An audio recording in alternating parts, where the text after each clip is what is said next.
Can you see it well, Daika? Yep, go for it. Okay. Welcome, everyone.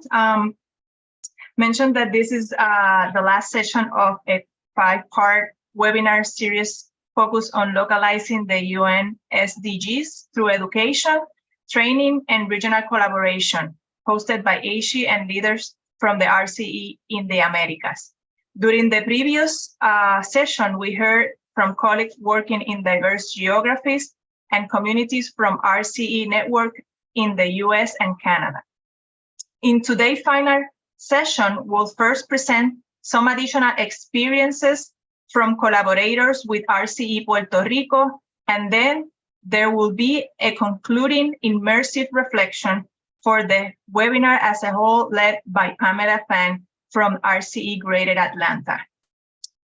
For the first hour, we'll be focusing on cross-sector collaborations for science education and sustainable natural resources management, sharing work from partners associated with RCE Puerto Rico, Redes Sustainability Education Network.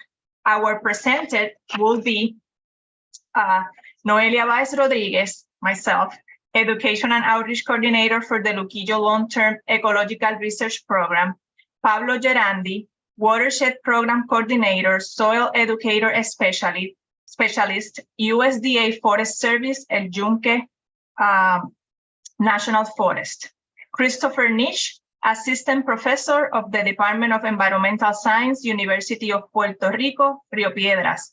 Chris is not available to participate live in today's session and will be presented pre-recorded content. We will also like to acknowledge and thank Zaita Seji from ASHI for her role in organizing this webinar series and providing essential technical support. First, we will provide a brief overview of RCE Puerto Rico, Redes, who we are and what we do. Then we'll briefly discuss 3 initiatives, highlight work in Puerto Rico, as well as in collaboration with RCE Greater Burlington related to formal science education, natural resources management, and resilience of social agricultural systems. Key themes that will be discussed include the alignment of SDG principles with local contexts and cultures, and the role of collaborative partnership among academic institutions, government agencies, and nonprofit entities, and community to achieve tangible outcomes that benefit diverse stakeholders groups. To start things off, Christopher Nish will be present a short introduction about RCE Puerto Rico, Redes. And I will stop sharing, and Daita will project the video.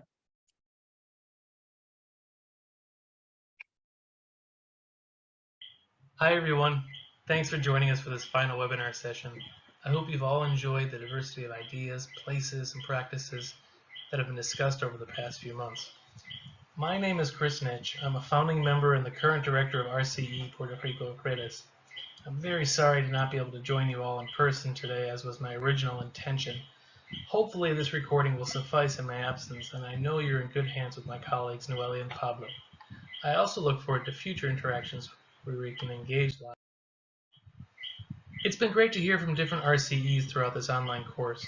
There have been several dominant themes that have come up in one form or another regarding what it is that RCEs do. And I'd just like to reiterate what I see as some of the key functions of RCEs that underscore both the power and the value of this network. First off, RCEs bring together organizations and institutions from multiple sectors, including higher education, of course, but also the nonprofit sector, for-profit entities, and government agencies at local, state, federal, and potentially even international levels. As we'll talk about a little bit later in the hour, this can occur across RCEs too, engaging partners and stakeholders in distinct geographies and from unique cultures. And when things come together well, often the result is the generation of synergies that provide mutual benefit for the people and organizations involved. Synergies that ultimately can lead to constructing inclusive and innovative learning platforms and knowledge bases that go beyond and reach farther than what any individual group can achieve on its own with respect to advancing education for sustainable development.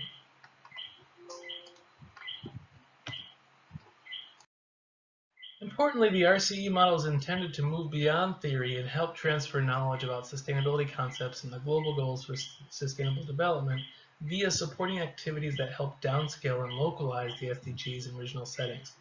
While the SDGs embody universal ideas that transcend all frontiers, the implementation of specific actions to achieve, for example, zero hunger or good health and well-being or responsible production and consumption, and do so in a manner that honors the principles of diversity, equity, inclusion, and justice, these must be tailored to the context and contours of social ecological systems. And this in turn benefits from multi-sector collaborations that can target distinct audiences using variable approaches. One of the great strengths of the RCE network is that it is scalable and that there's a robust network of partners and resources acting in cities, across regions, and continents, taking concrete actions which ultimately link back to the global level and contribute to real and measurable advancements toward achieving sustainability goals. One salient point you may have observed during this webinar series is that there's no single specific blueprint for how an RCE should be composed or function. Rather, there are general principles that then get adapted and molded to local settings just as the SDGs do. Likewise, not all RCEs are at the same place in terms of their organizational capacity and development. In many ways, it's an ongoing process in response to the needs and opportunities of the moment and the place where each RCE is situated. And that brings us to RCE Puerto Rico Redes, our sustainability education network here in Puerto Rico. We're situated in the Eastern Caribbean, and we're currently the only RCE in the region, having become formally established in 2020. Our partners represent numerous organizations, institutions, and agencies working on sustainability issues throughout Puerto Rico, including in municipalities around El Yunque National Forest, which is represented by the green area on the map here, as well as the San Juan metropolitan area in the north and other regional cities. Our focal geography is an ecological tapestry of riparian and coastal wetlands and beaches, urban and ex-urban development, agricultural pastures and shrublands, and primary and secondary montane forests. The cultural character of the region is rooted in the rich amalgam of traditions mainly descended from pre-Columbian cultures, enslaved people from Africa, European colonists, and more recently, from various nations in the Americas.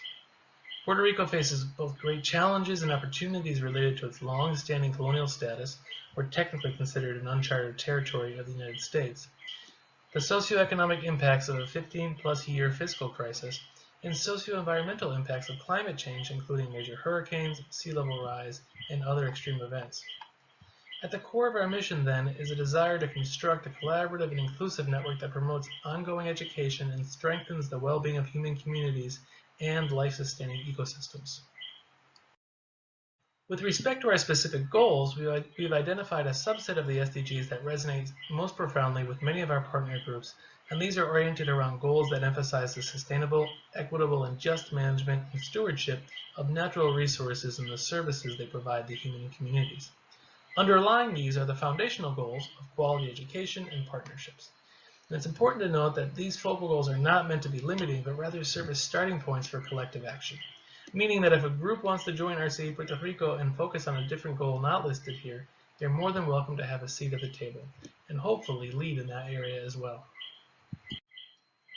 I'd like to highlight our network of partners here, which is quite diverse in terms of the types of organizations involved, with representation from universities, local and federal government agencies, nonprofits, and for-profit education companies.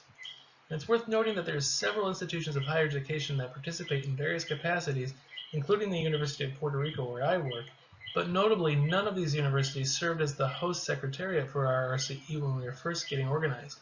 Instead, the leads came from two NGO groups, Friends of El Yunque Foundation and the Center for Landscape Conservation. This arrangement has facilitated power sharing and collaboration among academic units that traditionally work in isolated silos.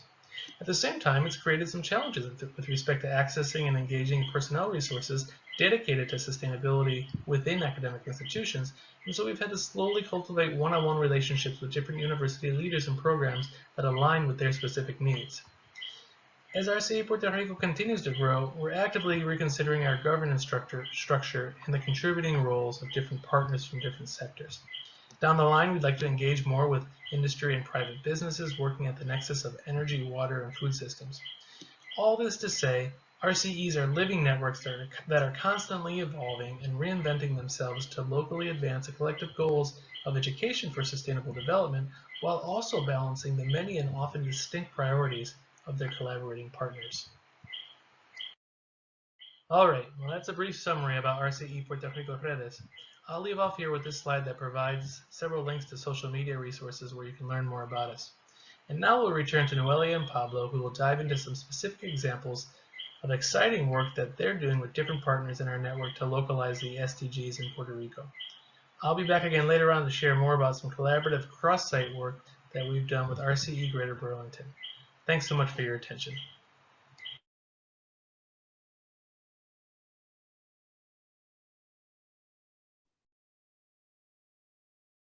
All right, thank you, Chris. I'll be sharing the presentation, and now Pablo will lead us into El Portal and watershed management.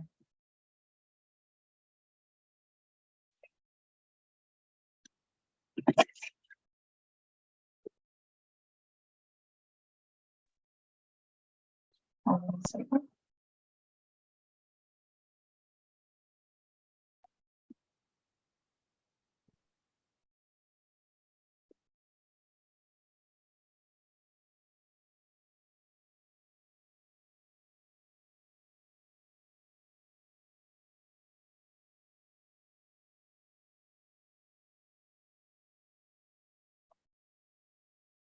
Okay, thank you, Noelia. I can tell you when to move to the next slide, please. That's great. You can go ahead and put that information on that slide. Thank you very much.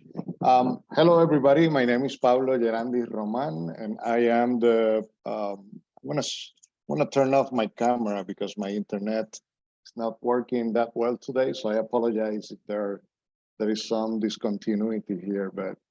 Just to resume, I'm Pablo Gerandi Roman.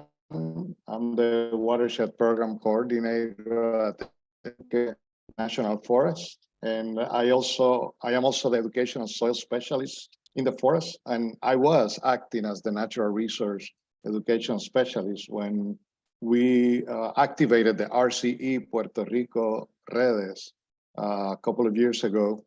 And I would like to present some examples of the work that we are doing at El Yunque with our partners, with our colleagues from the U.S. Forest Service and other governmental agencies, and also with academia and communities in the area.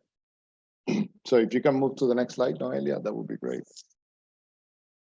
I just wanted to show you in more detail where El Yunque National Forest is located. This is a map of several protected areas managed by the government in Puerto Rico, some other areas managed by non-governmental organizations, and some special natural resource areas that we have in the main island of Puerto Rico. Puerto Rico is an archipelago that contains hundreds of cays and small islands. And I'm just showing you the image of the main island where El Yunque National Forest is highlighted on the northeastern part of the island. El Yunque comprises the land that we are managing in El Yunque within our proclamation boundary includes land from 8 municipalities in Puerto Rico. And each of these municipalities have many communities, barrios that we integrate in our land management plan activities and the activities that we do in the forest. For about 10 years before the land management plan was published, and it was published in 2018, my colleagues in the Forest Service were visiting the communities, getting together with local leaders and listening and learning from communities and local leaders about how we can manage resources in the forest in a more effective and efficient way, and how we can integrate some of the ideas that the communities have about what the forest is and what is the meaning of this place to them. If you can move to the next slide, Loelia. And I wanted to start with this image from one of the protected areas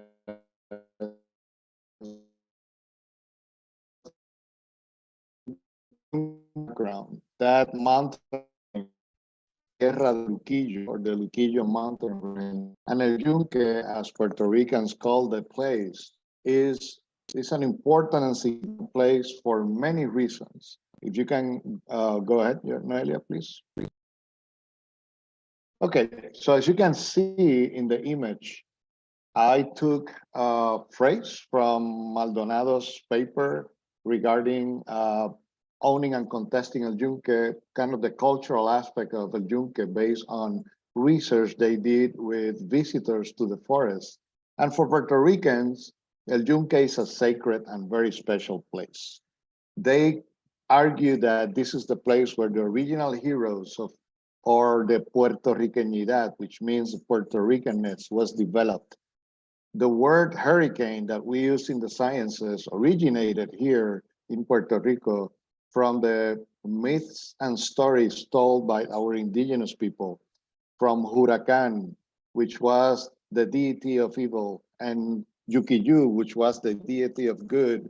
So our indigenous people, through the traditional ecological knowledge, understood some of these ecological and atmospheric dynamics that play an important role in this part of the Caribbean. And from there, we as Puerto Ricans learn about who we are and what is the meaning of being Puerto Rican, and what is the importance of being our people in this place.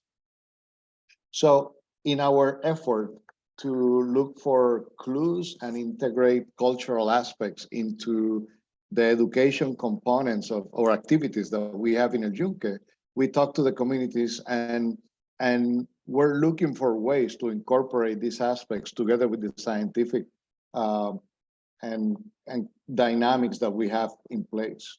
If you can move to the next slide, Noelia.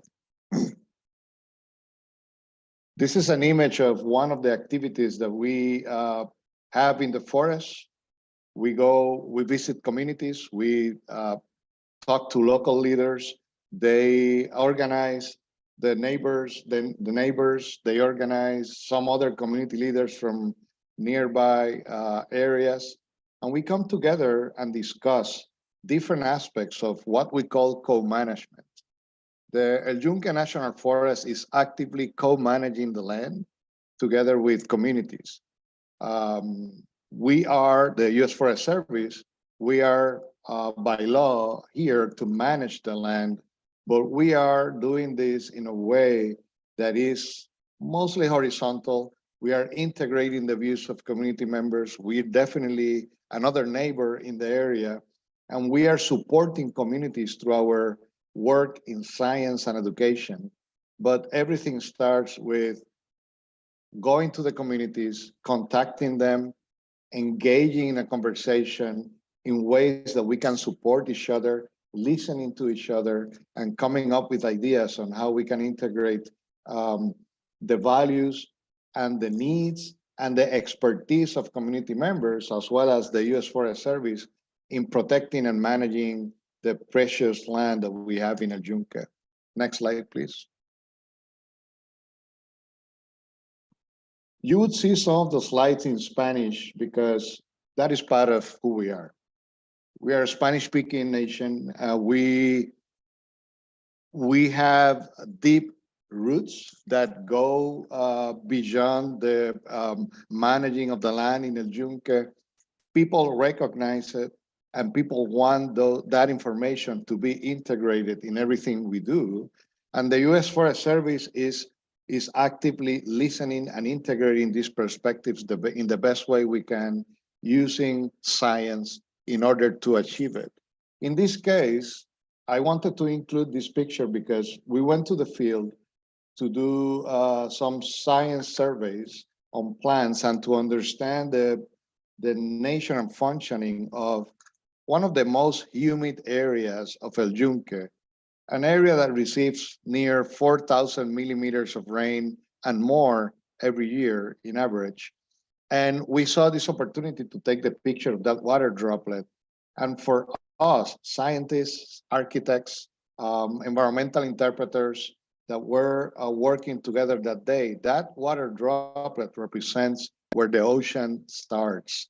And if you remember the picture that I showed you earlier, with the ocean and the mountains in the background, this was the key moment for us to integrate the concept that many island nations around the world are integrating and using for planning purposes, or the concept of from ridge to reef, essentially from the coast to the mountain or from the mountain to the coast. We decided to integrate that concept into the education activities and the education projects that we are doing in El Yunque, especially in El Portal Visitor Center. Next slide.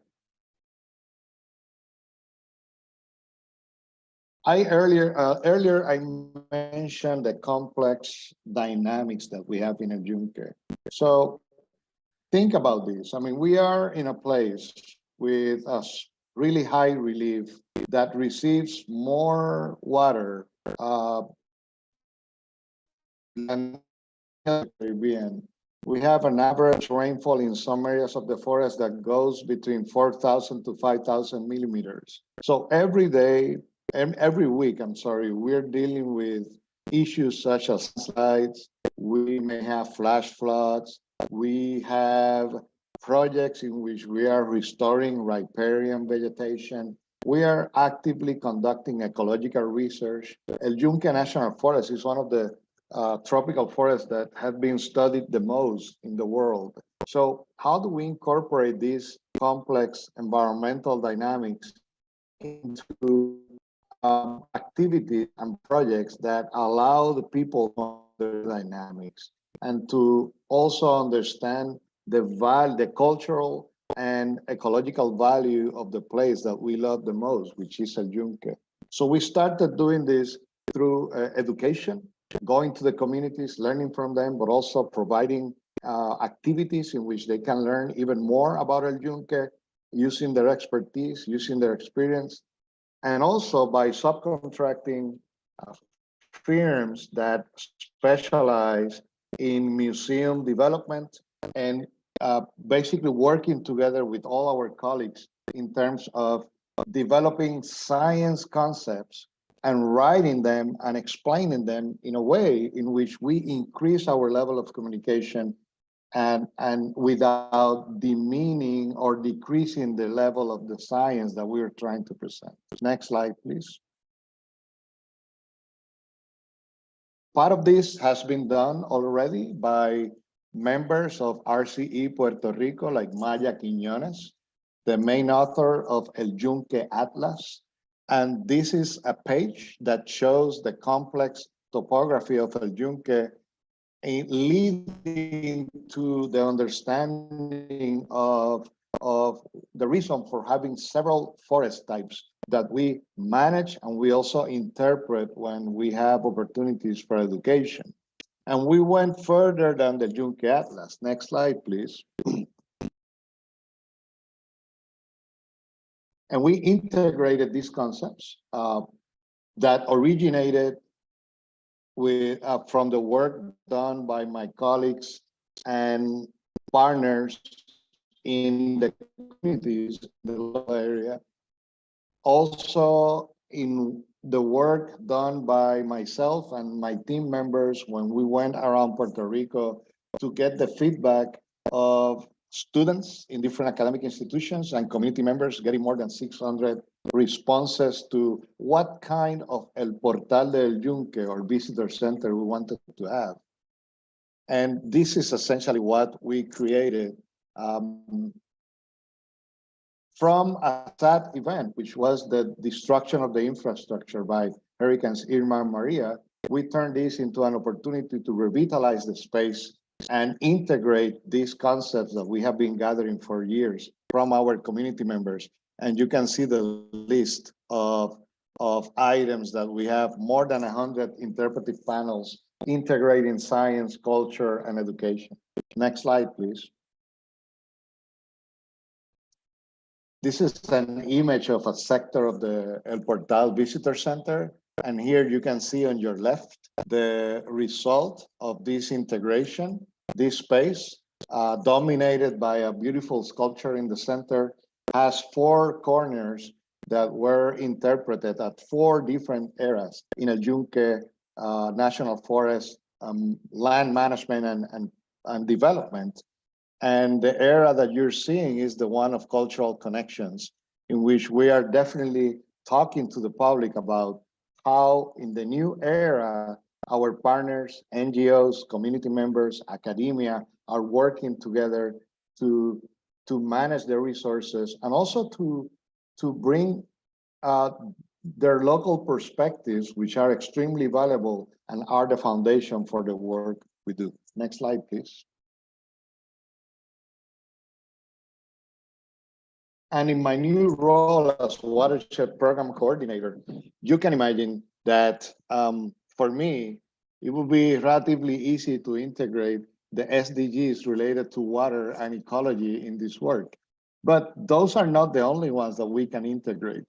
This image is also from a Yunque Atlas, whose main author is Maya Quiñones, an RCE Puerto Rico member that is part of the U.S. Forest Service in the International Institute of Tropical Forestry. And here she presents the complexity of managing water in a place like El Yunque, which is the highest elevation on the northeastern Caribbean, with many watersheds originating in our lands and with a great sector of the Puerto Rican population benefiting from the managing of this water.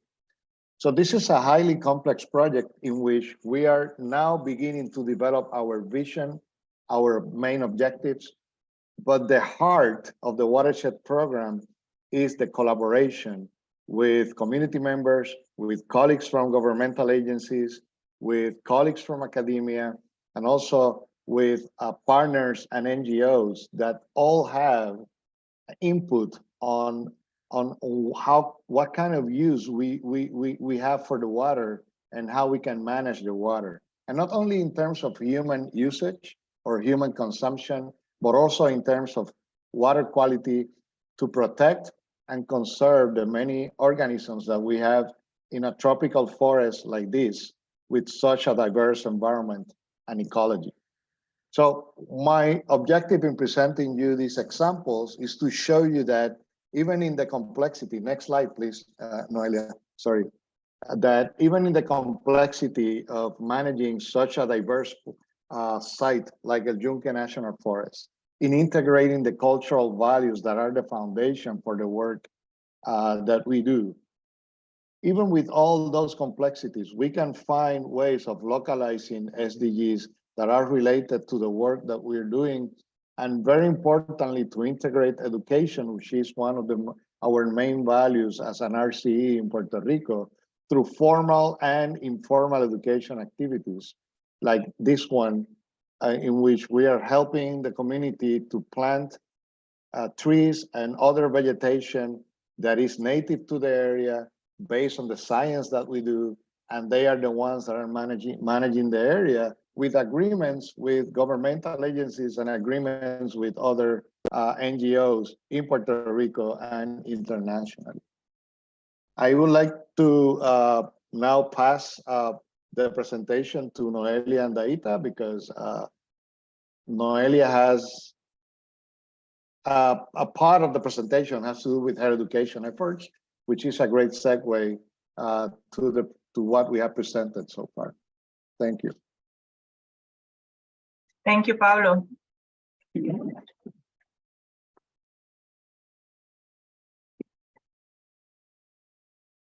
And Pablo and I will be taking questions at the end of our presentations. All right. So, good afternoon, everyone. I am Noelia Vaz Rodriguez, the Luquillo LTER Schoolyard Coordinator. And today I'm going to take you very quickly into describing the elements of our program. Starting with the program vision, goal, the people who make this possible, the program, education strategies and activity, and lastly, talk about some of the challenges we face when implementing and how key is to build your program on a strong partnership and network. Our school year program is an educational outreach element of the Luquillo LTER long-term ecological research program based at the Luquillo Experimental Forest of El Yunque National Forest. The program focused on building a new vision to avoid a lost generation of scientists and how, by building a pathway to becoming scientists, providing spaces for teachers and students to develop STEM skills. Who is dedicated to this? A team of wonderful people who come together from many different sectors, private, public, and NGO, also with different professional backgrounds and level of experience with the goal of facilitate educational opportunities among the community that we serve. This collaborative effort is continuing to grow, and it requires the help of many energetic people. What are the activities that guide participants into this process? As part of the vision, we are defining a path. A children's book, Puerto Rico y el poderoso huracán, oriented to elementary school level. Middle school curriculum on building models based on Luquillo LTER post-hurricane data through Journey to El Yunque, a middle school and high school data analysis project via Data Jam, and vegetation, aquatic ecology, and soil field protocols at a Valdefew station where students collect and analyze data. Our program also provides research experience for teachers, an opportunity where science teachers will work under the mentorship of our Luquillo LTER scientists on synthesizing data to contribute to enhance the data menu used in the program Data Jam project, as well as creating classroom activities or lessons. We also leverage opportunities such as environmental data initiative internships with the purpose of promoting graduate students' involvement to provide opportunities and experience for them to learn about research in education, develop leadership skills, conducting some of our teacher professional development training sessions, and contribute with the development of educational materials.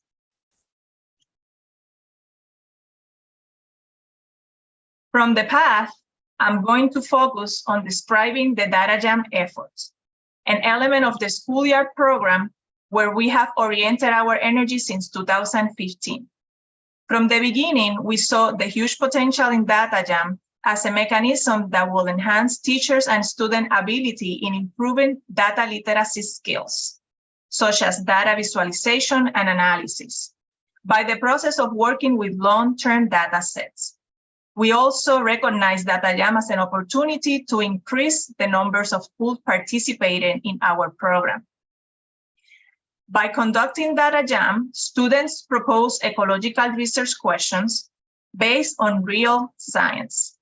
The data originates primarily from El Yunque National Forest and provide information about climatological disturbances as hurricanes and droughts.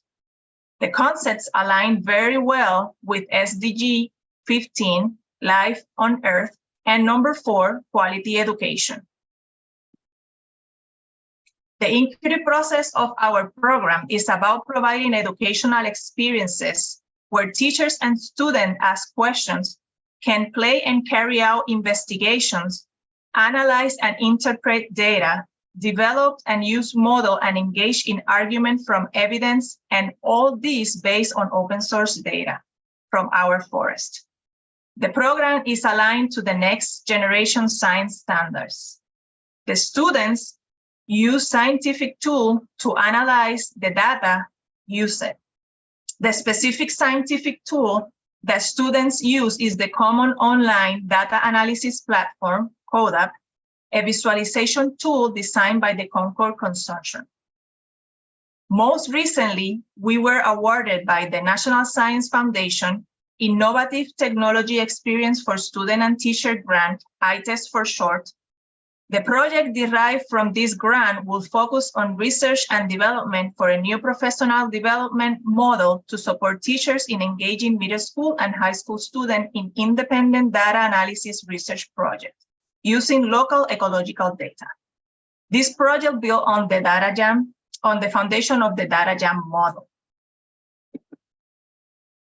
After students complete their analysis and their projects, they create a final presentation. Here, we show an examples of students' Data Jam project in a poster format. The students present the results of their investigation at annual symposia, and some of these efforts are done in collaboration with other LTER sites. The most recent symposium was hosted at El Portal in January of 2023. The venue, Pablo mentioned before, an excellent space for this kind of interactions. 42 projects and over 100 students presented their Data Jam project, which is record for our Data Jam efforts. They get to present at community-based activities such as the International Forest Day or at Earth Day celebrations.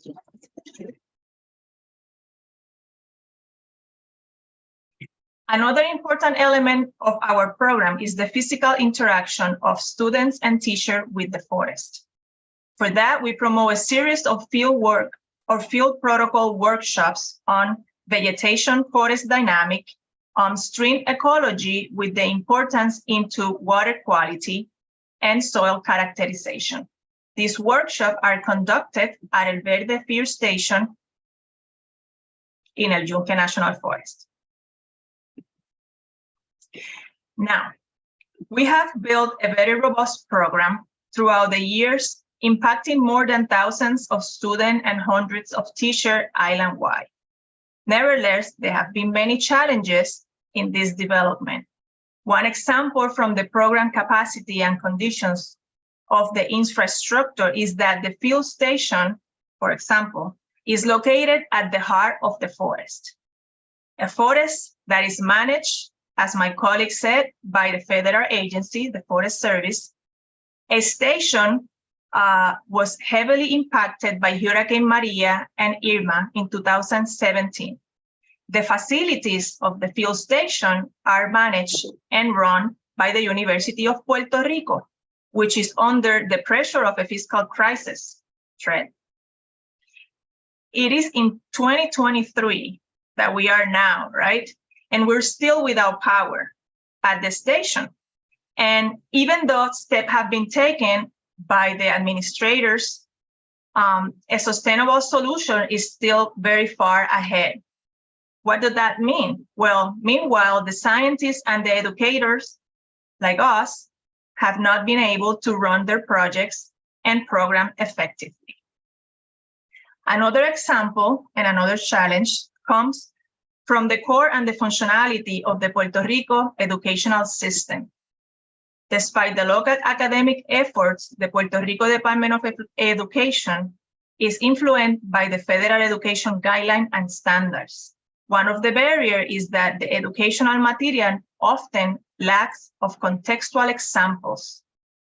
It is a hierarchical and traditional agency and system, and the introduction of strategies with cross-cutting concepts could be very difficult. But lastly, and most importantly, is that we have been able to overcome some of these challenges by building on a strong partnerships. It helps by building trust and cultivating relationships. As community of practice, it is important to identify partners with similar goals, but also diverse backgrounds and expertise, and welcome people by providing an organized working space with the appropriate tools to listen and learn what is unique about each of us. And with that, I finish my presentation and move into the cross-site collaboration, RCE Puerto Rico and Greater Burlington. Thank you very much.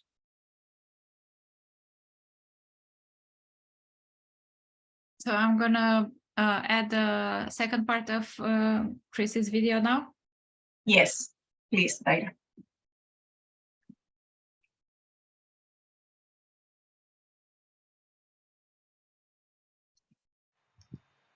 Hi again, folks. So for this third example, I'd like to share with you work from a collaborative project that was conducted across RCE sites with partners from RCE Puerto Rico and RCE Greater Burlington Sustainability Education Network in Vermont. Specifically, we engaged in a short-term research project with funding support from the University of Vermont's Agricultural Research Service Center for Food Systems Research. And the focus of this project was on developing a participatory approach for measuring and cultivating resilience on small farms in cross-cultural settings. I'd like to acknowledge that there were many different organizations and individuals involved, several of whom are listed on the screen. The contextual background for this project is that extreme climatic events such as droughts and hurricanes are expected to increase in frequency and intensity due to global climate change. And small-scale farmers' vulnerability to these hazards depends on the level of exposure and sensitivity, the intensity of the shock, and their capacity to respond to it. All of this was compounded with a new challenge in 2020 when we launched this work. As we all know well, COVID-19 hit the world that year, and the pandemic not only threatened farmers' health, but also their livelihoods and food security, as production was severely constrained in many areas. Yet when we looked around, we saw that some farmers were weathering well these multiple storms, so to speak, which prompted us to wonder about how farmers build resilience against these varied shocks and stresses, and what factors contribute to long-term sustainability of local farm systems. So we came up with a couple of questions aimed at understanding what resilience capacities farmers consider most important for their resilience against both natural disasters and the COVID-19 pandemic, and how we can effectively and quickly measure those capacities. In thinking about this, we embraced ideas from several different conceptual frameworks. These included the principles of agroecology, which integrate values from economic, political, environmental, and sociocultural perspectives. Positive deviance, which is the notion that in every community there are certain individuals or entities whose special practices or strategies enable them to find a better solution to a pervasive problem than their neighbors who have access to exactly the same resources. This enables the discovery within communities of uncommon yet demonstrably successful practices that manifest resilience, and it sets the stage for a robust knowledge exchange that allows novel ideas to spread through the community. Participatory Action Research, or PAR, is a collaborative approach to knowledge creation that incorporates inclusive participation of stakeholders in the research process, with the aim of encouraging critical, actionable knowledge that can lead to behavioral change and ultimately policy reforms. PAR converges local perspectives and expertise with academic theories and methods, and can produce more comprehensive knowledge that includes the complexity of subjective value positions inherent to social interaction. Furthermore, there's value in conducting PAR simultaneously across multiple geographies and cultures to help illuminate novel understanding about resilient and sustainable food systems from distinct perspectives and provide opportunities for meaningful comparisons that can reveal differences across scales of social organization. And this in turn provides a robust foundation on which to transfer that knowledge into local policy and action. And of course, we embedded all of this work within the normative framework of the SDGs. This project had a four-phase iterative workflow that took place over the course of about 6 months, which included 1. Identifying local farmer stakeholders in Puerto Rico and Vermont. 2. Selecting key farm resilience factors based on a farmer-focused survey and literature review of several context areas relevant to sustainable food systems and agroecology. 3. Refining that list through interviews with farmer participants where we inquired about the challenges they face, what steps have been taken to adapt, survive, and succeed during difficult times, the nature and quality of relationships with key stakeholders, and their aspirations for the future, and 4. Coding and categorizing the results from the interviews into a list of indicators that we then ranked and validated through another survey and panel discussion with the farmers. Here you can see a summary of the farms involved in the project, where they're located in Puerto Rico and Vermont, the range of farm sizes and products grown, and several of the criteria used in selecting participants. Importantly, Many partners within the RCEs in both geographies were key players in helping to reach out and engage these farms. We came up with a list of 20 resilience indicators that could be grouped into 4 general categories: growth mindset, sustainable farming practices, strong relationships, and sustainable business management. When we asked the farmers to rank the indicators, all of them were considered very important by at least 50% of the respondents, and yet some were clearly valued more highly than others across the board. These included the flexibility and passion for farming, as well as strong relationships with family and the community. Besides building healthy soil, other sustainable farming practices did not rise to the top. And then when we dug a little deeper, we found that context really matters. The Puerto Rican farmers we engaged tended to put more weight on sustainable farming practices, while Vermont farmers valued mindset and relationships. And these differences seem to highlight the importance of local geography and culture in identifying resilience principles that can contribute to sustainable food production. Across both geographies and cultures, we were able to draw several direct linkages between resilient farm systems and the SDGs, as related to climate change, biodiversity loss, poverty and food security, health, right livelihood, and other related sustainability themes. From these efforts, we developed a resilience assessment tool to help farmers rank and track their performance with respect to each of the indicators. We also produced a white paper that summarized our findings. Both of these resources demonstrate the important component of knowledge transfer that I mentioned earlier. Along these same lines, I'm pleased to announce that this work was also recognized by the Global RCE Network and is summarized in the United Nations University book chapter on SDG 12, Responsible Production and Consumption, that will soon be published. To wrap things up, I'll summarize several of the key learning takeaways we garnered from this experience, which I think would likely apply to understanding resilience and sustainability in many other disciplinary contexts. First, farm resilience and sustainability is typically assessed via ecological indicators that can be measured quantitatively, but is more comprehensively achieved through a mix of social and ecological strategies. Mindset qualities such as flexibility and passion and strong relationships with family and the community are integral. Second, there's an incredible diversity of farming practices and models out there. However, there appear to be more similarities than differences between farmers, and resilience is important for all. Third, we could not have arrived at the range and depth of understanding about resilience capacities without engaging farmers in the PAR process. Actively seeking out and integrating positive deviance rather than selecting a random sample of farmers streamlined the path to identifying strategies and examples of resilience. Furthermore, hearing from other farmers' experience and efforts towards resilience was highly educational and inspiring for participants, and this underscores the importance of farmer-to-farmer knowledge networks and sharing. Finally, having a diverse group of farmers interacting across 2 distinct geographies and cultures created a powerful dynamic for thinking both locally and globally about the nature of resilience and food systems sustainability. And without a doubt, the RCE network was key in facilitating this interaction.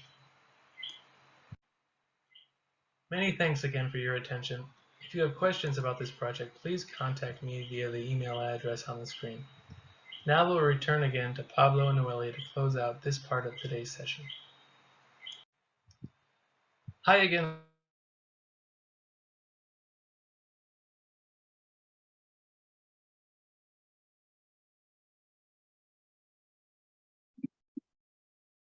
Noelia, back to you.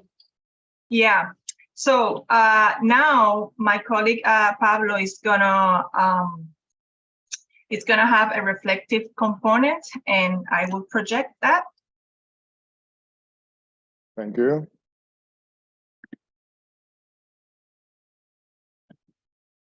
And I'm also sharing a link to the presentation in case somebody would like to add their thoughts for the reflection part. You can also use the chat if you wish, please.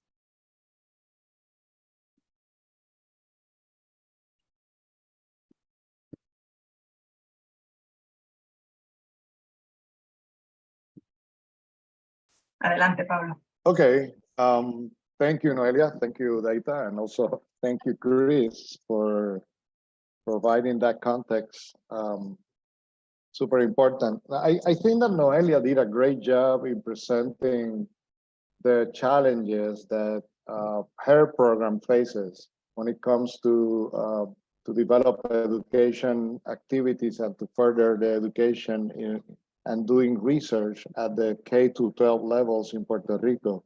When I presented, I was focusing more on the positive side of things. And let me step back a bit. It is not that there are negative or really negative side of things. It is that there are challenges and potential barriers.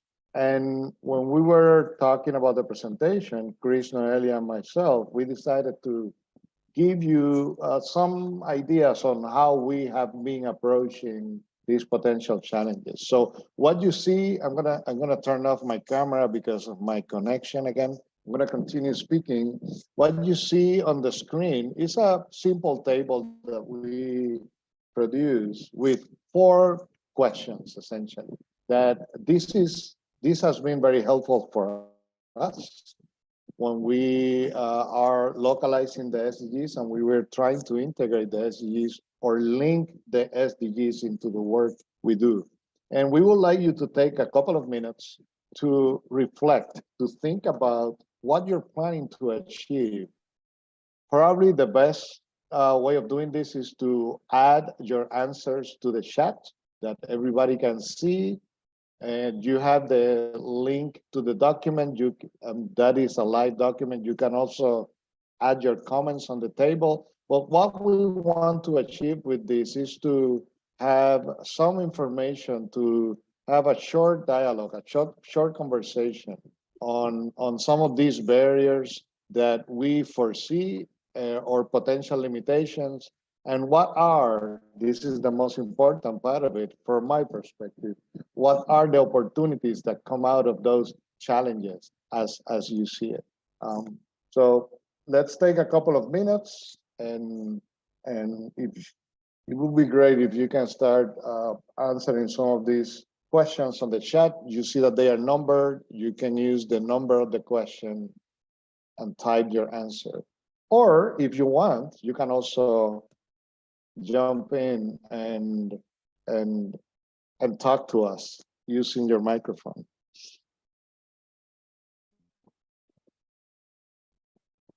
And Noelia, feel free to add anything that I've missed or to, add to the conversation at any time.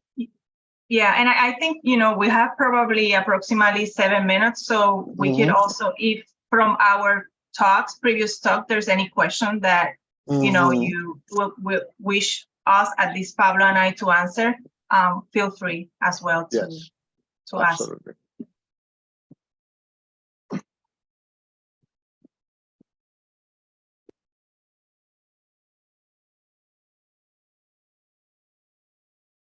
Noelia, I think that I can jump in and express or let everybody know about one of the challenges that I see happening in my case, if that's okay, and hopefully that can kickstart this.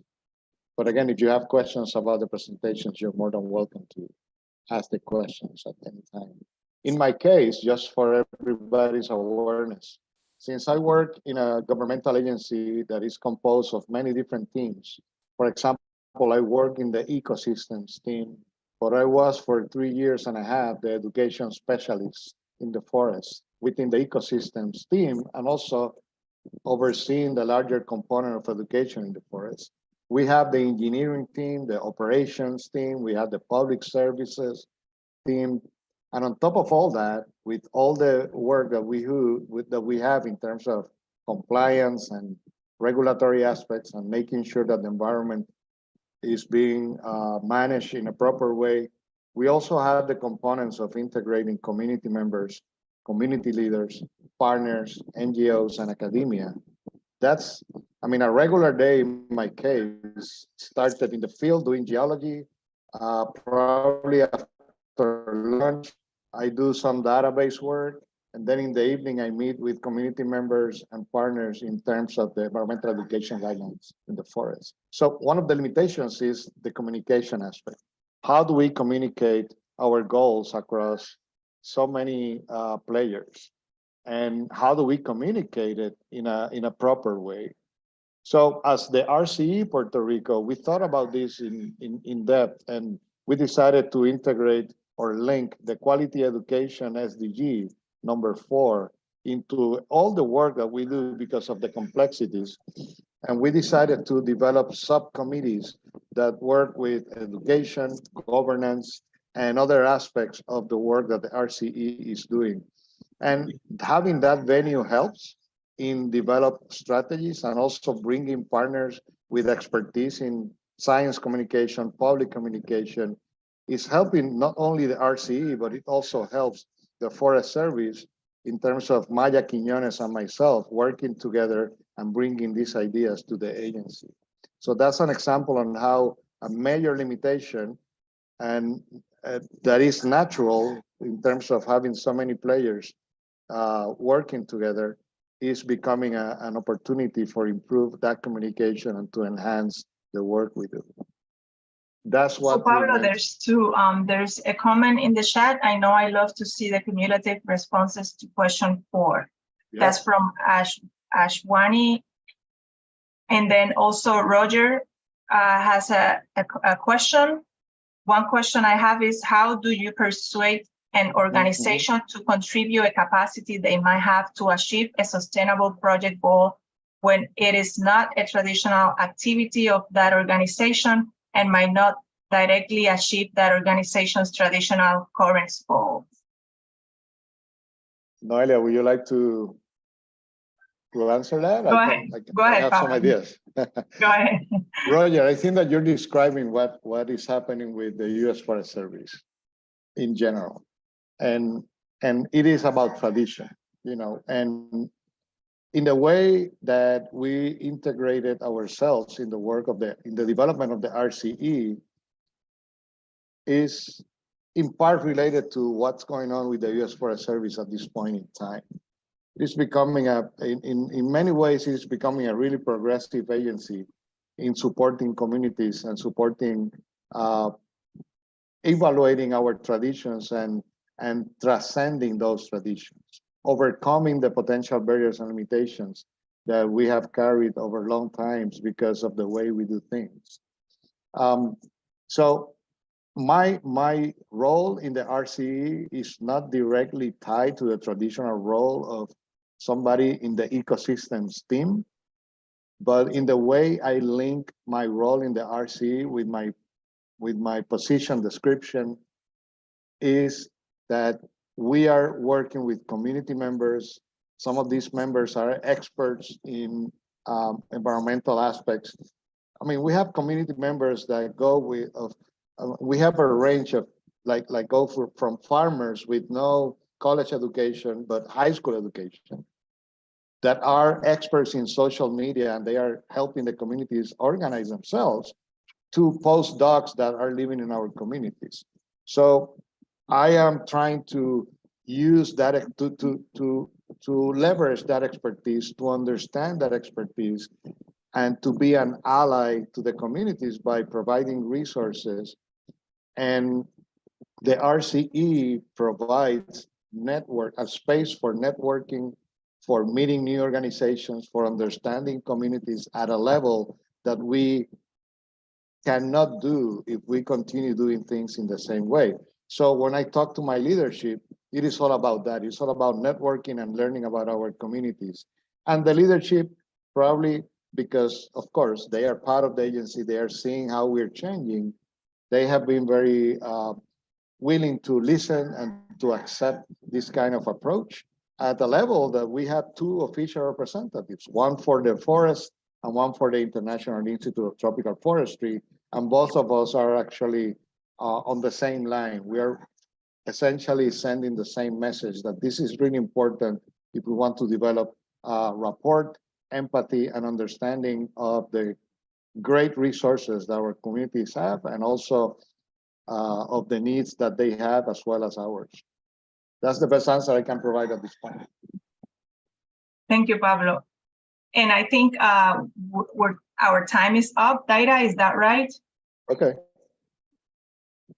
Yes, thank you. And we're going to continue these conversations in the second part of the of today's session. Maybe we'll take like a 3-minute stretching, get your water in break, and then we'll continue with the second part of today's session. So I'll see you back at 4 minutes after the hour. Thank you.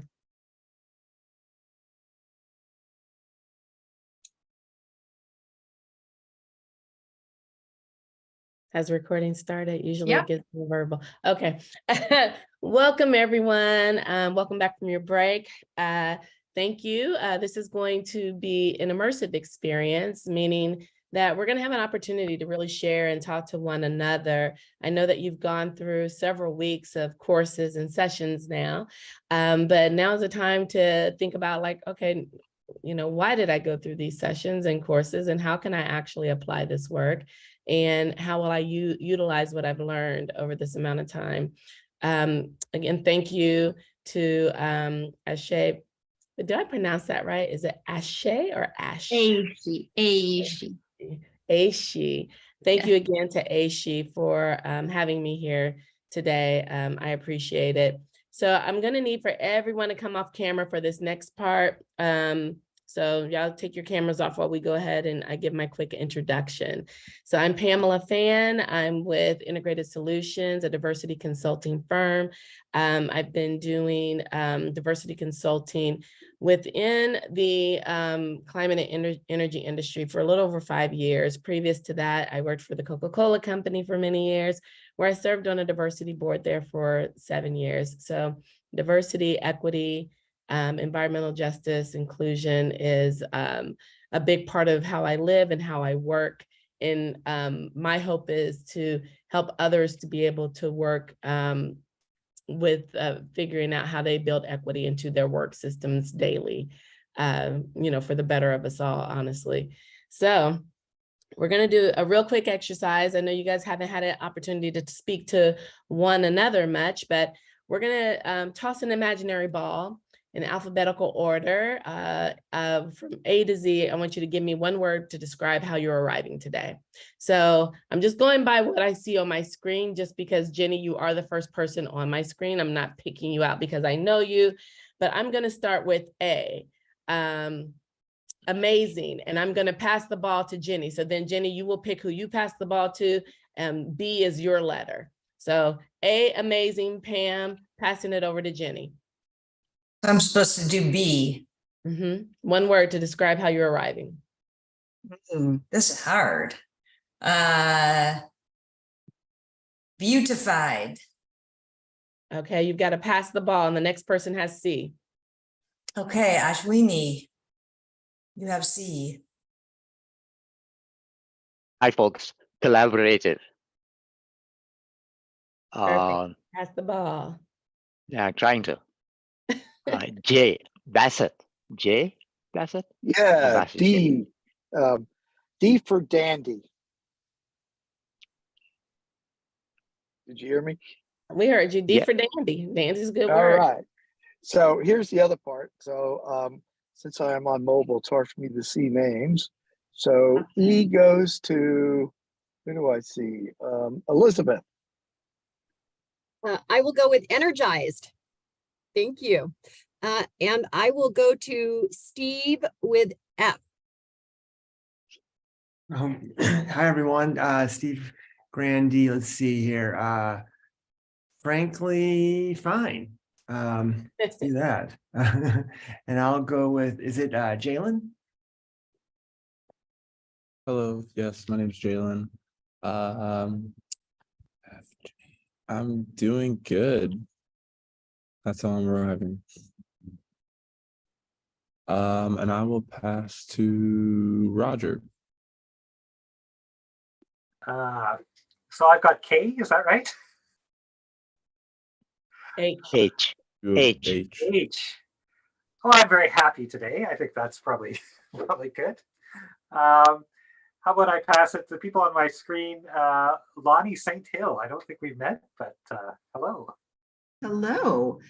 Thank you for giving me the letter I. I am feeling incredible. So there you go. And I will pass it to, oh goodness, we're getting to that point where I'm like, who hasn't gone? How about Tracy Bula?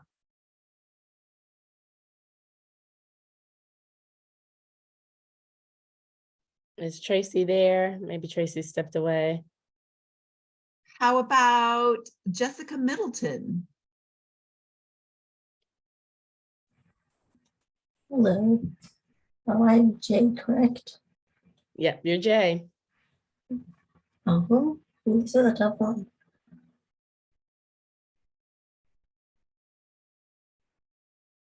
Can I give you I have no idea. Is there joy in your life? Yeah, feeling Do you joyous enjoy today. it? Okay, there we go. There's Jay. Okay, who are you going to pass it to? Oh, pass it to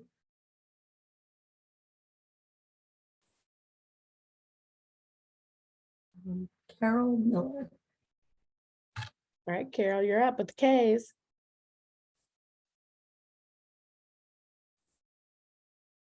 Is Carol on? Did I hear that right, Carol Miller? Sorry, I was muted. Oh, that's okay. Let's see. K. Yes, you're okay. Okay.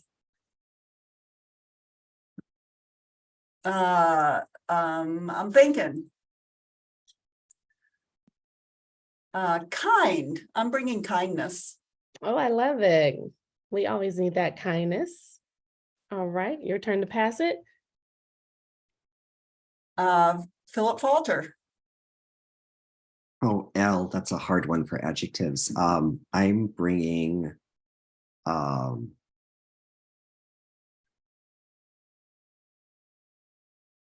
sorry. Nope.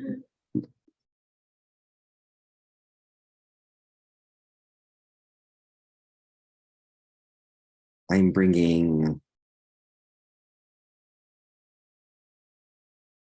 love for now. We'll accept your love. Thank you, Philip. Next person, please. Go ahead and pass the ball.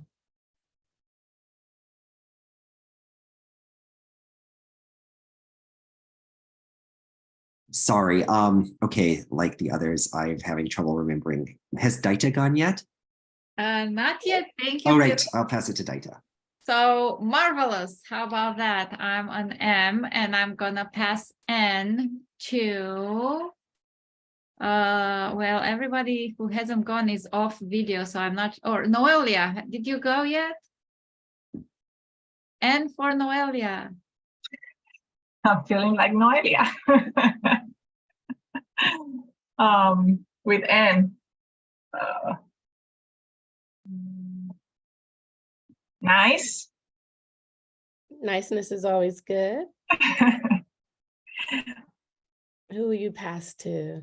I'm sorry, I passed it. Is Pablo still? No, Pablo left. No, okay. And the people who aren't on screen, I guess we can try them. Is Ashwani?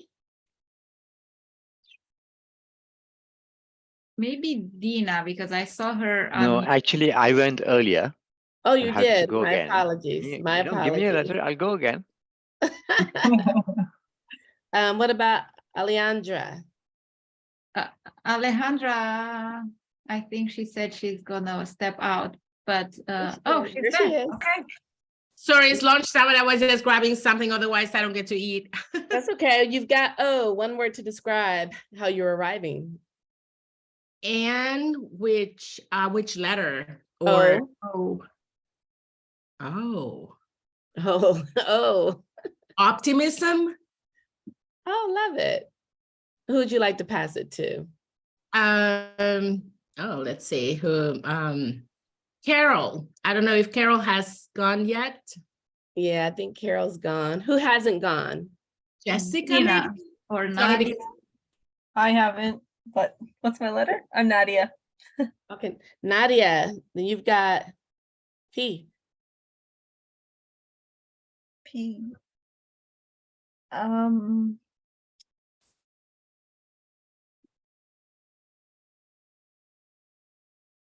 Coming with purpose. Oh, I love it. Purpose. So I'm getting y'all thinking. I'm getting you guys framed up and ready for a conversation here. Who else has not gone? This is Heather. I can go. Heather. There Yep. you go. I've got Q. Q. I guess I should have waited. No. How about questioning, bringing questions? Questions are always good. I love questions. Anyone else who has not gone? Dina. Yeah. Hey. What are we at? We're at R. R. Resilience. Oh, love it. Just bringing resilience here. Anyone else? Roya, Grace, Andrew. I go with You've got S, Roya. I go with sustainability. Perfect. And I think, oh, I see Grace. Hi, yep, I just don't have a working camera. That's why I'm not there. You're at T, Grace. Yes, thank you. I guess coming with thanks. Oh, always good to come with gratitude. Love it. Anyone else want to take you? Let's finish out this alphabet, even if you've already gone. Who wants to take you? Unique.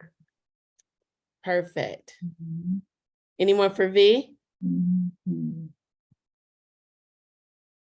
I'll take V. Vivacious. W. Anyone want W? Why? Wine? Did I hear wine? Why or Yes. wonder? Okay, X. That's going to be a hard one. I've never made it this far, but we had a big enough group where we're almost there. X. Someone Extra. wrote Extra. What was one? Someone said extra. Do we have, oh, I like vigor. Thank you, Jenny, for the vigor. That was better than vivacious. I can't think of any. Okay, we'll say extra for X. Y, anybody have a Y?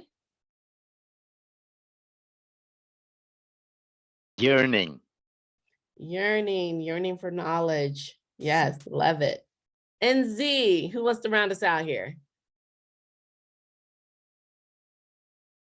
You're zealous. Yay, great job, y'all. Give yourselves a hand. Just good to warm you up, getting people framed for conversation, a little fun exercise that I like to do. So thank you for indulging in that with me. We're going to talk a little bit about carrying conversations, and it's a format that I created some time ago. Actually, it was after the death of Ahmaud Arbery, but before the death of George Floyd, where we come together and had conversations, really having open and honest dialogue to better understand one another, our challenges in this world.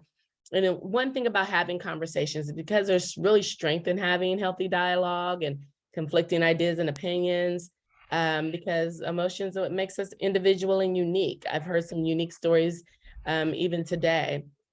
But throughout this process and throughout these sessions, I'm sure the perspectives have all been different, but there's things that have connected us. And that's the wonderful part of being able to have these conversations, to talk through those things. It also creates the opportunity to reflect and understand our feelings and hear the perspectives of others in a really safe environment. And it gives you connection that sometimes leads to team cohesion, innovative thought. And what I like to say is an integrated experience. I like for everyone to walk away with this experience of feeling like they've learned something, they've gathered something, they did something, and then they walk away knowing that there's something else to do. So that's why we have these conversations. So as a part of the guidelines, we give everybody an opportunity to speak, kind of like tossing the ball. to them. We call it passing the talking stick. Everyone will speak in the council format, meaning that I will either call you out or you will raise your hand. It's just going to be in order. What is shared in the conversation is confidential, honored, and respected between us, amongst us peers here. Everyone will own their own statements by saying I. Be vulnerable to sharing your thoughts and acknowledge that you might feel uncomfortable talking about certain topics. Not everybody is there yet and wants to talk about certain things. And so that's okay. And that's okay. We accept you as you are and where you want to be in this conversation, but we will also empower you to be able to speak up and have conversation as well. Listen with openness and curiosity to understand one another's perspective. So that's the important part, that coming with questions. I love that part because I'm very inquisitive. So just to go through a little bit of a timeline, I'm gonna have to move y'all on my screen because I can't see my words here. We started back in February on this journey, talking about food policy and as an alliance, and alliance as a tool for equitable and resilient food systems. Then we went into March and talked more about building community sustainability and resiliency through SDG data, dashboards, and assessments. Then we had integrating the SDGs in higher education for robust student and community engagement.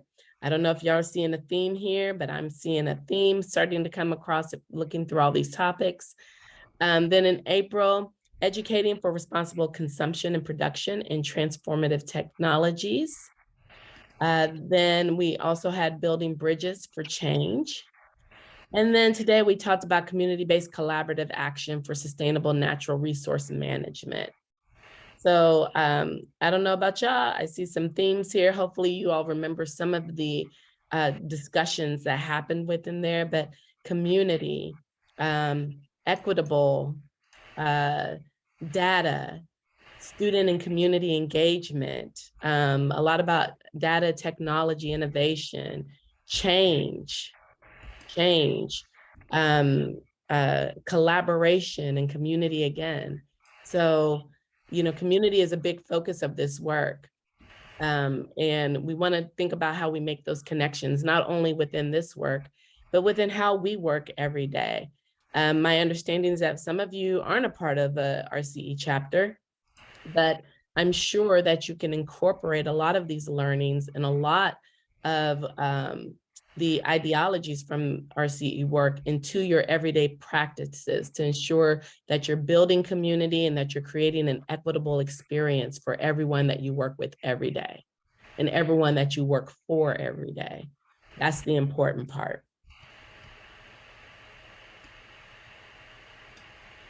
So, sorry, I got to move y'all again. We're going to take some time and split into 3 groups, I believe, because there's a good amount of us here. So we're going to split into the 3 groups. What we're going to talk about in the groups is these questions. So we're going to talk through, you know, how the sessions touched on building equity in the RCE work, and why is this an important part of the work, and how can we continue to support this, not only through our RCE networks, if you're a part of one, but through our everyday work. How can we continue to connect community? How can we bring young people into this discussion? One of the things I really loved in listening to the Puerto Rico team today, where they talked about engaging middle school and high school students with the local data, meaning they're engaging them with data that impacts their daily lives. They're making them a part of the solve and a part of coming up with the solutions for their own communities, which is really, really important. And I absolutely love that. But how do we think about what's important about building equity into our work? And one of the questions that they asked at the end of their session, this is kind of similar. How can you incorporate some of the lessons learned in these sessions into your work, whether that's with student engagement, improving the food systems, sustainable consumption and production, or community engagement and environmental justice? Are communities that you work with facing environmental justice? Do you know a lot about those topics, and how are you finding out about those topics, and how can you best support that in your work? In groups, we'll also discuss additional ways that you can utilize RCA as a model of education for sustainable development. So is there a way that you can model this work within your work, even if you don't have an RCE chapter? How can you potentially model some of this work? And what are some of the tools that you need to be able to do that? Because we want to walk away not with just the ideas of, yeah, I'd like to do that, but how can I do it? And do you have the resources to be able to begin doing that? And who can help you with that? And how we can get others engaged in this important work. Are there team members that you have? Is it community that you need to connect with? Do you want to start an RCE chapter if you don't have one? And how can you get people engaged in that process? So we're going to split into groups and talk about that. And what I want you guys to do is select in your group a representative to give us the feedback when we all come back together to talk through this. What we can also do is if anyone wants to be able to speak up and speak their own thoughts, we want to allow the opportunity for that. But for sake of time, because I know we only have 45 minutes together, and I want to give the majority of the time for you guys to have that robust discussion. If we can select, again, once you get in your groups, select someone to report out. So that person would need to take some notes, and then you will be the point person. But if anyone else wants to speak as a part of our report out, you're more than welcome to do so. I think I've got a question here in the chat. Love these questions. What a great way to conclude this course. Thank you, Jenny. So with that, are you able to split us up into sessions? And I think that I'll be hopping in like 5 minutes or so to each of your sessions in case you need some help moving the discussion along. Is there a way to post these questions? Because I know once we go into the group, they disappear. So you guys can remember these questions, or if someone can take a screenshot, and then when you go into your sessions, at least the questions will be there. I will actually try and broadcast those questions. Wait, I'll put them in the chat right now, and then the chat should stay with you. Okay. And these are the questions, right? Yes, I think we're missing. Well, they changed a little bit because I don't have the last version. Okay. Let me How see. can you incorporate in groups? And then there was one last. How can you get others engaged in this important work? So there you go. And we also had the one on, sorry, y'all, I'm trying to read. Many sessions touched on building equity. Why is this an important part of the work?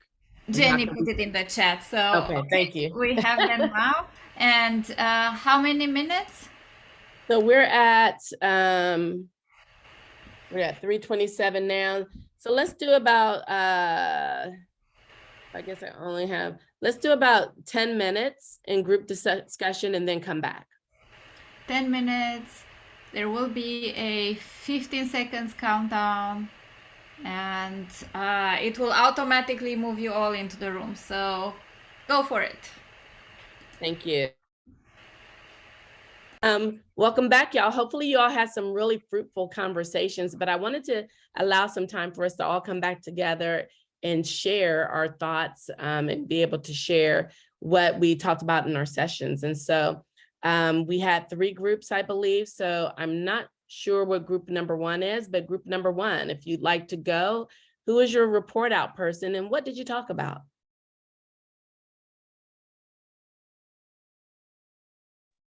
I think we were group number 1. We actually ran out of time to decide who was going to report back. So well, it's you then, Nadia. It's you. Oh, great. I guess my team can also add in. We sort of started with the first question. I don't really think we made it through the rest. However, I think the conversation that we had did cover sort of all the topics that were addressed in the questions.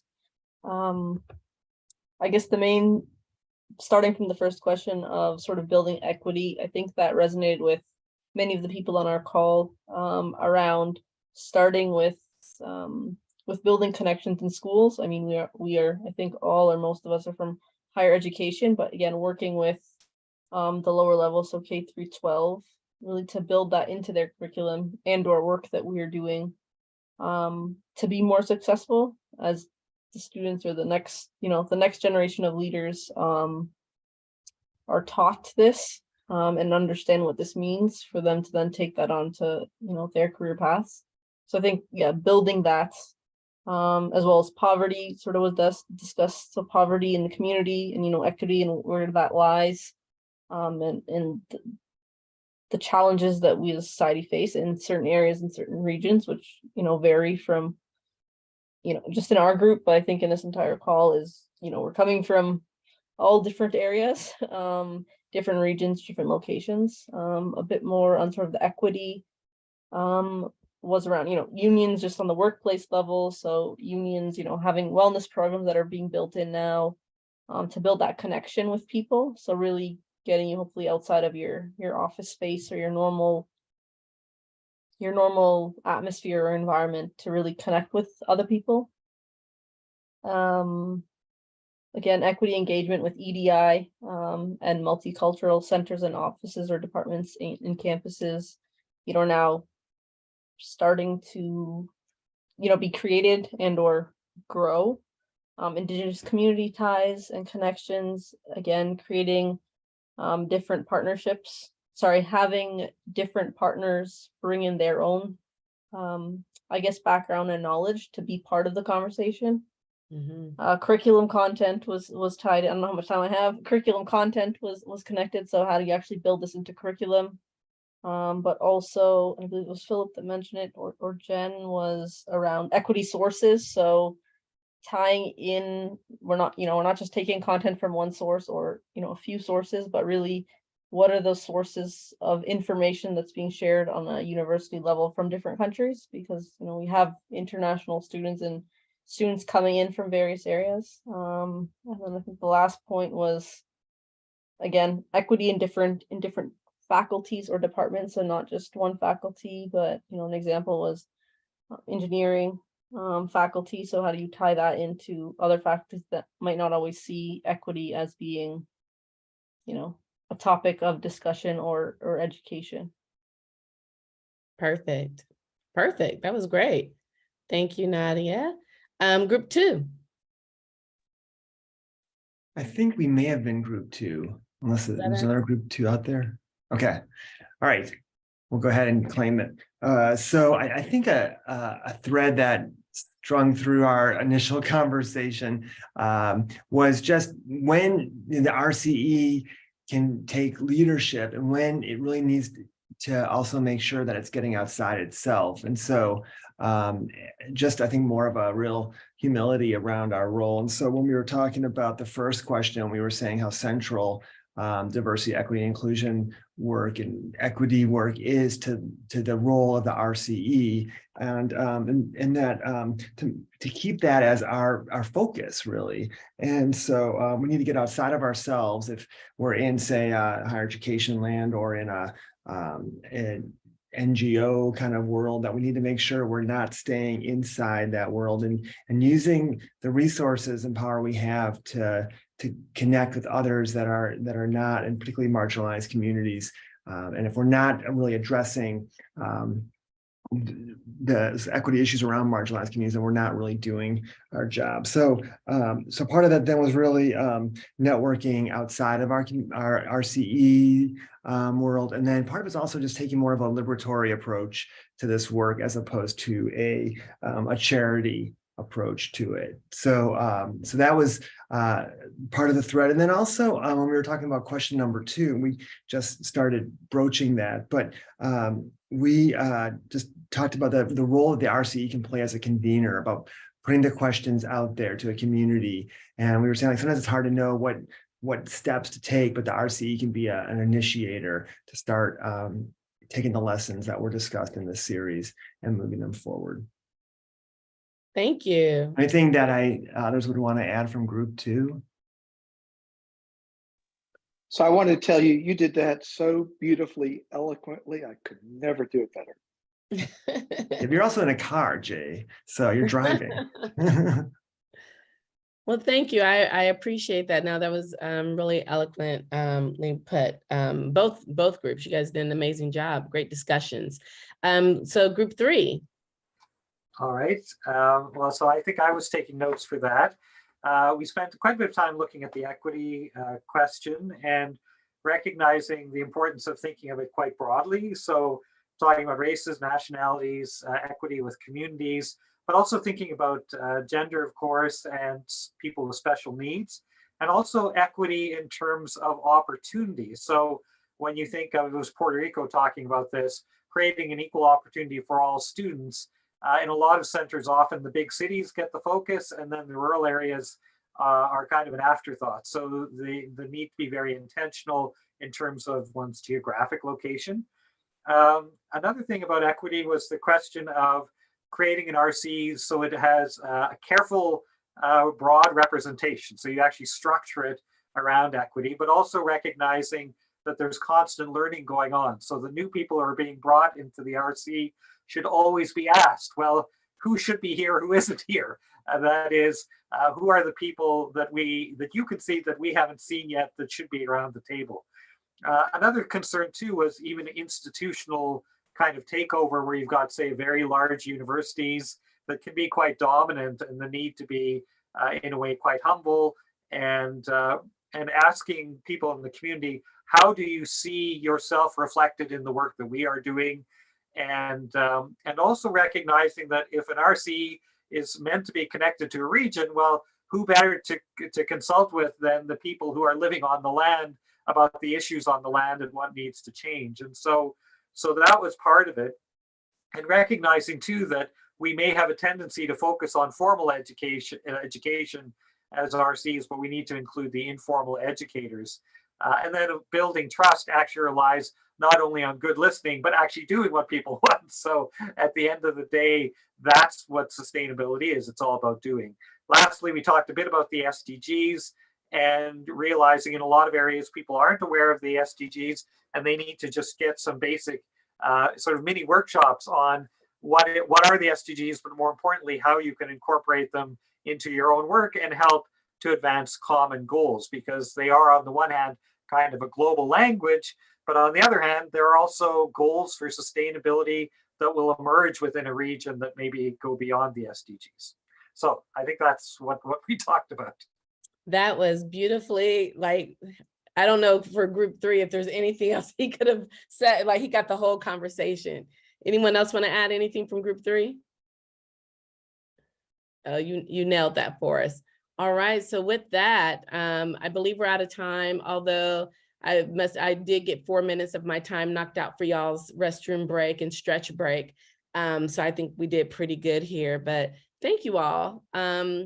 What I like to leave you with is the thought of, in these discussions, there are a lot of tools that we could take away and a lot of things to think about.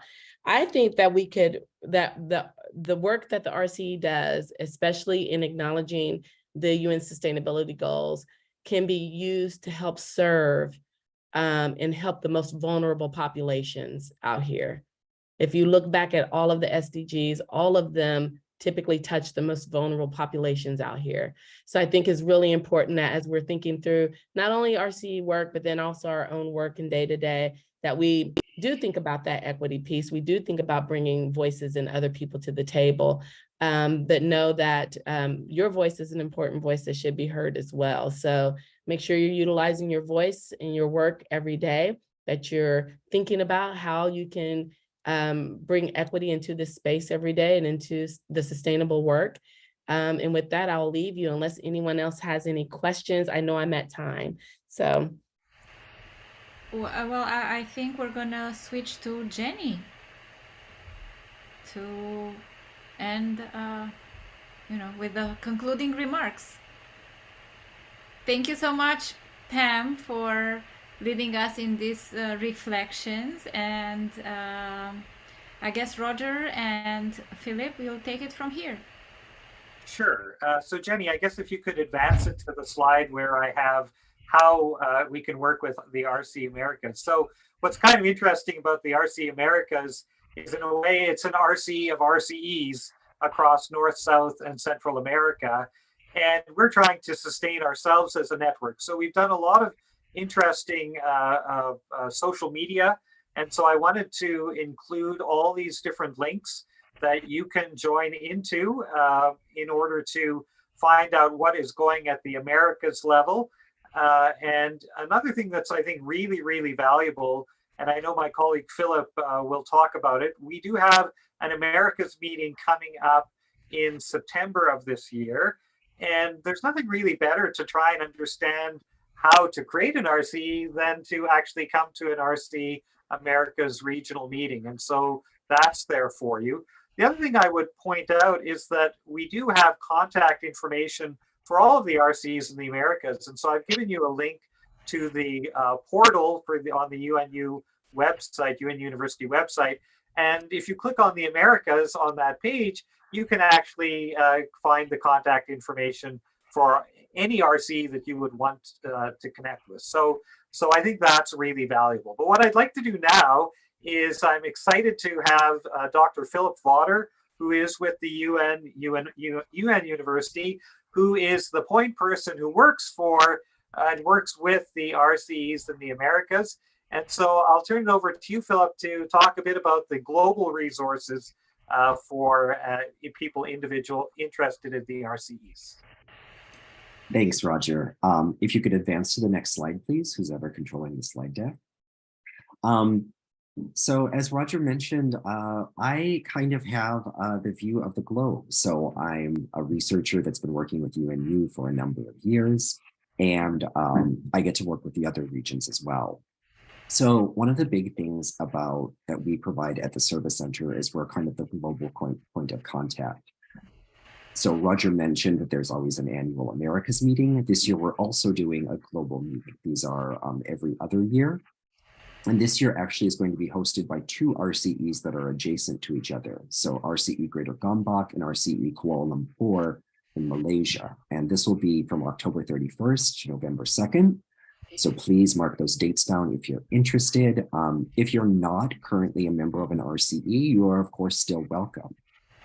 We just want to make sure that RCEs themselves are able to kind of come together as a globe, not only as a region or as like a country.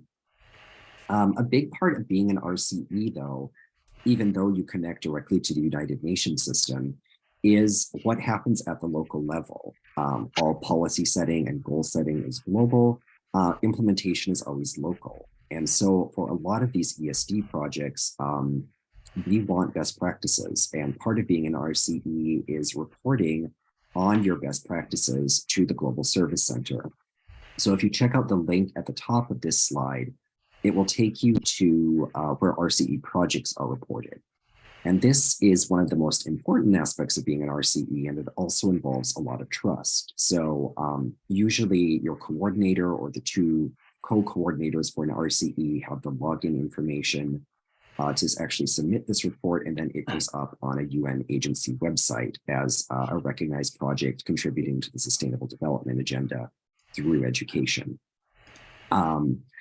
We also act as a global hub for communication. So we have a bulletin that goes out monthly. I would highly encourage you to read that. Social media, you can always miss something. And remember, we're working with a very global audiences. Go back, please. So I would encourage you to read the bulletin because social media, we might get pushes from stuff for countries that don't actually have a social media presence. So I would encourage you to check that out. And we are publishing. So as a UN agency, we work with partners on the ground to showcase best practices and innovative pedagogies, and those show up in some of the publications we've done. RCEs work across all sustainable development goals, but they tend to cluster actions around a few. So we've actually had a publication on climate change education, on biodiversity conservation education. We have an upcoming one in sustainable production and consumption. As the Americas, you're kind of a unique region. Your bigger priorities are urban planning and health. So because we try to publish from a global perspective, those issues are not currently ones we're looking at to create content around, but it's something as a region that you might be interested in taking on for yourself. Next slide, please. So if you are new and are interested in becoming an RCE, applications for new RCEs will open in January of 2024. And usually we have the date set for the first draft of submission in May of that year. So until now, an RCE is a multi-stakeholder network. So if you're curious in your community, now is a great time to start making those connections, to start making those inquiries and seeing, okay, which higher education institutions are in our region, which NGOs are working with education, which non-formal education initiatives do we have in this region? That's something I'm always stressing to Europe and the Americas. What are local governments doing on education initiatives, and can those be brought on board? So once you have your partners and you have a working draft for how you want your RCE to operate and what issues you're going to be focusing on through ESD, we ask you to, we usually do a review and get it back to you, not only from UNU, but we bring in some peer reviewers from RCEs that have been established and have kind of similar situations as your potential RCE. Then we give you another 3 months to get a revised version back to us based on peer and UN comments. And then hopefully by December 2024, the Ubuntu Council will meet and make a decision about which RCEs can join the network. You can also check out on our portal page who's a member of the Ubuntu Council. And then early in the new year, we send out the announcement of who's been acknowledged. So it sounds like a long way off, but if you're interested, I encourage you to start working now, since it's a multi-stakeholder initiative, and building up trust among those relationships to get in the best application possible takes time. I don't want to run over time, so it will be all from me now, but my contact information is in the last slide. Please feel free to reach out.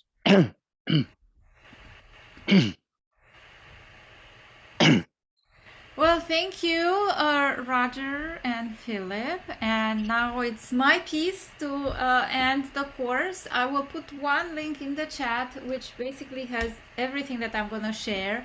But if you are not engaged with ASHE, please do be engaged. We have weekly webinars. And if you want to present with us, we are still accepting, although the deadline has passed. We are in the review process, so we can get another webinar or workshop proposal in.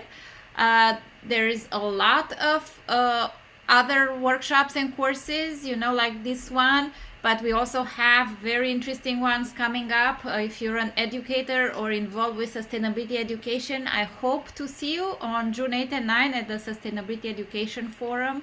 This one will be a very interesting event.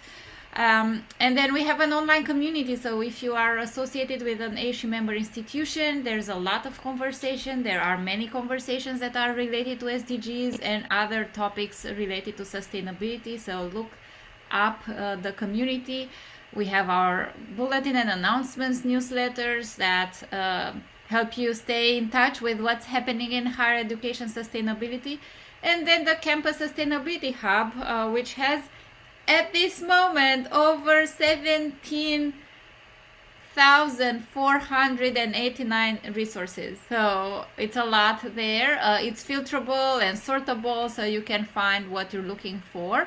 And next slide on what is coming with from me. So the Zoom events platform will stay open. I'll share that link also in an email. If you've attended all of the live sessions, you'll receive a certificate. There will be a post-event survey, and then this folder with materials, and I created this table of contents just to make it easier for you to navigate all of that. I will just put the link of the survey here because you can just get it done today and get it out of the way. But there will be an email with all of these resources as well coming your way. And that's about it. If you have any questions about anything ASHE related, you'll find me either at my personal email, daita.sergi@ashe.org, or education@ashe.org, which is easier to remember if you forget my name. Just email education@ashe.org. And thank you, everyone. Jenny, Anything in the last 30 seconds that we have? Like, we're so on time. Thank you so much, Jenny and Meghna. I know Meghna isn't here today, but to you for bringing this idea to us and, you know, for making it happen. Awesome team and awesome participants. Well, I just want to say thank you to everybody. Thanks, Pam, for bringing us home with the facilitated session at the end. And Daita, a special thank you to you for making all of this happen. This was our first try at doing something together as RCE Americas with ASHE. For those of you who don't know, I'm chair of the ASHE board, and Meghna, who couldn't be here today, is also on the ASHE board. So I think it was a moment of brilliance to think, well, ASHE has this amazing platform, and this amazing staff. So let's see if we can make this a win-win. And it was a really great experience. And for all of you who were part of it, thank you for being part of it. And I hope it was helpful, and we'll look forward to reading your input. And you'll see on this last slide that there's everybody's contact information. So, and I think this slideshow will be part of the resources, right, Daita, that are in that? Already is. Oh, It great, of already course. is. So feel free to get in touch with any of us. I will also just put in a final plug for RCE Americas, which we are hosting in Atlanta. I think I probably speak for everybody on the call from an RCE when I say that all of us find the RCE Americas conferences to be the best conferences we've ever been to. Because we just spend a lot of time hanging out and learning from each other and sharing with each other and exploring the local landscape. And we build really important relationships.